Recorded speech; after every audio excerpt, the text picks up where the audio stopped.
Hi everyone, ఈరోజు మనం పూరి చెన్నా మసాలా కూర ఎలా తయారు చేసుకోవాలో చూద్దాము. దానికి కావాల్సిన పదార్థాలు: పచ్చిమిరపకాయలు, ఆనియన్స్, టమాటో, చెన్నా. ఈ చెన్నా నేను నైటే సోక్ చేశాను. మార్నింగ్ 3 విజిల్స్ రానిచ్చి ఉడకబెట్టాను అనమాట. అల్లం వెల్లుల్లి పేస్ట్. ఇప్పుడు ఒక బాండీ పెట్టి కానీ ఆ సిల్వర్ గిన్నె కానీ పెట్టి తాలింపు పెట్టుకోవాలి. తాలింపులో ఓన్లీ జీలకర్ర ఒక్కటేస్తే చాలు, ఇంకేం అవసరం లేదు. జీలకర్ర వేగాక అల్లం వెల్లుల్లి పేస్ట్ వేస్తున్నాను. దాని తర్వాత మనం కట్ చేసి పెట్టుకున్న టమాటో, ఆనియన్, పచ్చిమిర్చి వేసి ఫ్రై చేయాలి. ఇవి 3/4 వరకు వేగేదాకా ఫ్రై చేయాలన్నమాట. అవి ఫ్రై అయ్యేలోపు మనకు కావాల్సిన పేస్ట్లు వేసుకున్నాము. ఆనియన్ పేస్ట్, టమాటా పేస్ట్ అవి కావాలి. ఆనియన్ పేస్ట్ చేశాను. ఒక ఆనియన్ పేస్ట్ చేశాను అనమాట. దాంట్లో 2 ఆనియన్స్ కట్ చేసి వేసాము. అలాగే 2 టమాటోస్ని పేస్ట్ చేయాలి. బాగా మెత్తగా వేసుకోవాలి, అసలు ముక్కలు ఉండకూడదు. దాన్ని మనం బౌల్లో వేస్తున్నాను. ఇప్పుడు అన్నీ బాగా మిక్స్ చేయాలి. దాని తర్వాత చెన్నాను కూడా కొన్ని చెన్నాని మిక్సీకి వేస్తున్నాను. ఇవి పొడి పొడిగా అవుతుంది కాబట్టి కొంచెం వాటర్ వేసి పేస్ట్ చేస్తున్నాను. పేస్ట్ అయిపోయింది.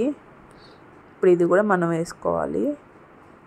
అలాగే మిక్సీ జార్లో కొంచెం వాటర్ వేసి దాంట్లో పోస్తున్నాను, గ్రేవీ రావాలి కాబట్టి. మరి చిక్కగా ఉంటే ఇంకొంచెం వాటర్ పోసుకోవచ్చు. ఇదంతా మీడియం ఫ్లేమ్లో మనం ఉడకనివ్వాలి. దాని తర్వాత వాటికి కావాల్సిన మసాలాలు యాడ్ చేస్తున్నాను. కొంచెం ధనియాల పొడి, ఒక 1/2 స్పూన్ ధనియాల పొడి, ఒక 1/2 స్పూన్ జీలకర్ర పొడి, కొంచెం పసుపు. ఆల్రెడీ పచ్చిమిరపకాయలు వేస్తున్నాం కాబట్టి కొంచెం కారం తక్కువ వేస్తున్నాను. ఇవన్నీ వేసాక బాగా మిక్స్ చేయాలి. శనగలు ఆల్రెడీ ఉప్పు వేసి ఉడకబెట్టుంటాం కాబట్టి ఉప్పు చూసేసుకోవాలి. నేను ఒక 1 స్పూన్ వేసాను ఉప్పు. కొంచెం చిటికెడు షుగర్ వేసాను, టేస్ట్ బాగుంటుంది అని చెప్పని. ఉడుకుతున్నప్పుడు ఇంకా శనగలు యాడ్ చేసుకోవాలి. శనగలు వేసాక ఒక 5 మినిట్స్ మగ్గనియాలి. లాస్ట్లో నేను మీగడ యాడ్ చేశాను అనమాట. టేస్ట్ చాలా బాగుంటుంది. మీగడ లేకపోతే ఫ్రెష్ క్రీమ్ కానీ యూజ్ చేసుకోవచ్చు. నేను ఒక 1 స్పూన్ మీగడ వేసాను, పాల మీగడ. ఇది కమ్మదనాన్ని ఇస్తుంది దీనివల్ల. ఇది వేసాక ఇది బాగా కరిగేంతవరకు మిక్స్ చేయాలి. దాని తర్వాత ఒక 2 మినిట్స్ మగ్గనిచ్చి లాస్ట్లో కొత్తిమీర యాడ్ చేయాలన్నమాట.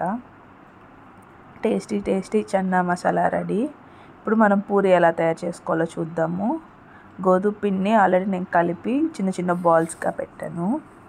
దాని తర్వాత పూరి వేసుకుంటున్నాము. బాగా నూనె కాగాక వేయండి, లేకపోతే పొంగవు పూరీలు అనేవి. పూరి కూడా రెడీ. చెన్నా మసాలా కర్రీ కూడా రెడీ అయిపోయింది. వీకెండ్కి బెస్ట్ టిఫిన్ ఆప్షన్. మీరు ట్రై చేసి కామెంట్ చేయండి. Thank you.